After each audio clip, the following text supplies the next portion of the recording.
తర్వాత మొట్టమొదటిసారి చిలకలూరుపేట సభకు వచ్చారు.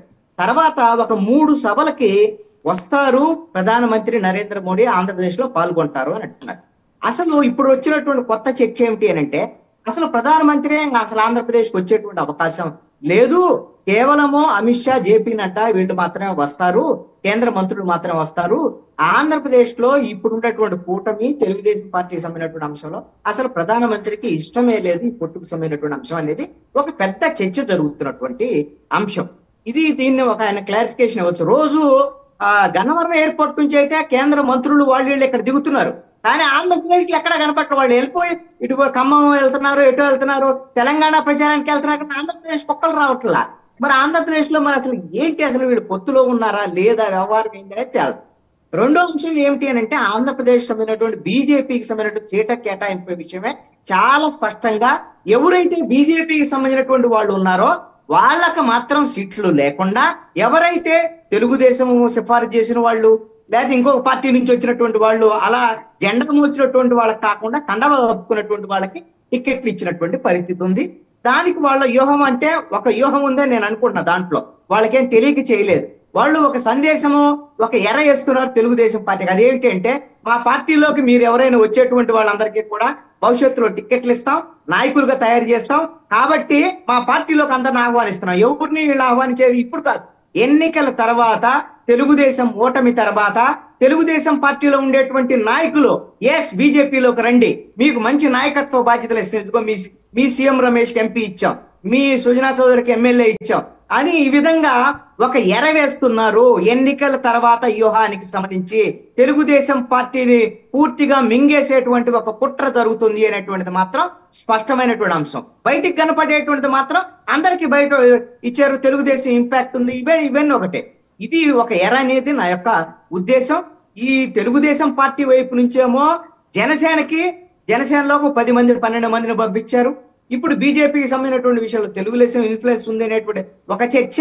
ఇవన్నీ అంశాలు కూడా ఓటు ట్రాన్స్ఫర్ విషయంలో చాలా ఇబ్బందికరమైనటువంటి పరిస్థితిని ఎదుర్కొనే దానికి అవకాశం ఉంది. కడుపులో కత్తులు పెట్టుకొని వీళ్ళు కౌగిలించుకుంటున్నారు, నాయకులు కలుస్తున్నారు తప్ప కింద క్యాడర్ కలిసేటువంటి పరిస్థితులు లేవు. ఆంధ్రప్రదేశ్ లో ఉండేటువంటి తెలుగుదేశం ఎలక్షన్ కి సంబంధించినటువంటి కార్యాలయాల్లో బీజేపీ జెండాలు చాలా చోట్ల కనపడటం లేదు. వాళ్ళ పాంప్లెట్లో కూడా చాలా పాంప్లెట్లో బీజేపీ వాళ్ళ ప్రస్తావన లేకుండా తెలుగుదేశం వాళ్ళు సపరేట్ పాంప్లెట్లు వేసుకుంటున్నారు. ఎందుకు అని అంటే, వాళ్ళు వస్తే వాళ్ళ కూడా జెండా ఉంటే మాకు ఓట్లు రావనేటువంటి భయం ఈ రోజున ఉంది. అలాగని బీజేపీకి సంబంధించినటువంటి వాళ్ళ విషయంలో కూడా తెలుగుదేశం వాళ్ళని కలుపుకున్నటువంటి పరిస్థితి ఉంది. ఇక జనసేనకు సంబంధించినటువంటి వాళ్ళ విషయంలో ఎలాగో సగం మంది తెలుగుదేశం నుంచి వచ్చిన వాళ్ళే ఉన్నారు కాబట్టి వాళ్ళు వరకైతే మరి ఎలాగో తెలుగుదేశం వాళ్ళు ఓట్లు వేస్తారు, మరి జనసేనకు ఓటు ఎలా ట్రాన్స్ఫర్ అవుతుంది, తెలుగుదేశం వాళ్ళకి జనసేనకు సంబంధించినటువంటి ఓట్లు ఎలా ట్రాన్స్ఫర్ అవుతాయి అనేటువంటి దాని మీద అనేకమైనటువంటి అనుమానాలు ఈ రోజున నెలకొన్నటువంటి పరిస్థితి అయితే ఆంధ్రప్రదేశ్ లో ఉంది. రవికిరణ్ గారు,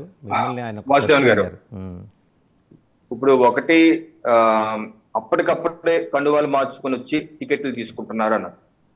ఓకే, ఇది అన్ని పార్టీల్లో ఉందండి. నేను పార్టీకి అతీతంగా మనం దీని మీద ఆలోచించాల్సి అన్ని పార్టీల్లో ఉంది. ఈ పార్టీ ఆ పార్టీ అని కాదు, అన్ని పార్టీల్లోనే ఉంది. ఇది ఆయా పార్టీల్లో సామాన్య కార్యకర్త దశాబ్దాలుగా కండువాలు మోస్తూ జెండా మోస్తూ నిస్వార్థంగా పనిచేస్తూ పార్టీ నాయకత్వం పిలుపు ఇచ్చినటువంటి ధర్నాలకి, దీక్షలకి, మెమోరాండంకి, జైలు కేసులకి అన్నిటికీ గురవుతున్నటువంటి సామాన్య కార్యకర్తకి, లీడర్లకి అన్యాయం జరుగుతున్న మాట వాస్తవం. ఇది పార్టీలకు అతీతంగా నేను చెప్తున్నాను.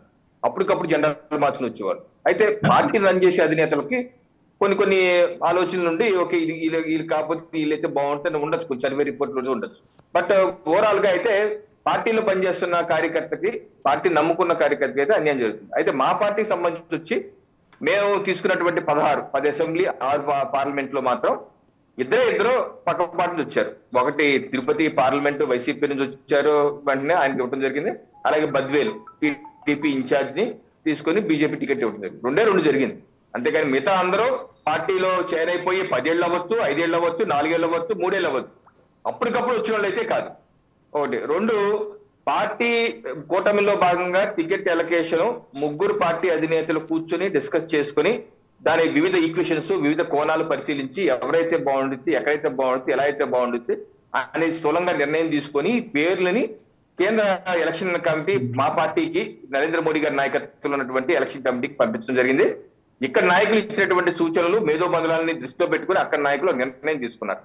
సో దీనిలో మళ్ళీ మనం కొడుకుడి మీద ఇక్కడ లాగే విధంగా ఆయన్ని పార్లమెంట్ కి ఇక్కడ పంపించారు, ఇక్కడికి అక్కడ పంపించారు, ఇవన్నీ అనవసరం. ఎందుకంటే ముగ్గురు పార్టీలు కలిసి ఒక నిర్ణయం తీసుకున్నారు. అయితే సోషల్ మీడియా యుగం కాబట్టి రకరకాల అటాక్లు చేస్తుంటారు, రకరకాల మెజర్స్ క్రియేట్ చేస్తుంటారు. ఆ ట్రాప్ లో అయితే మనం అయితే పడదలుచుకోలేదు. ఎందుకంటే నాయకత్వం ఇక్కడ కూర్చున్న కూటమి ముగ్గురు నాయకులకు తెలుసు ఎవరైతే బాగుంటుంది ఎవరైతే బాగోదని తెలుసు, స్థూలంగా నిర్ణయం తీసుకుంటున్నారు. ఇది రెండు. మూడో అంశం, ఒకసారి నిర్ణయం తీసుకున్నాక కేంద్ర బీజేపీ నాయకత్వం, కేంద్ర ఎలక్షన్ కమిటీ నాయకత్వం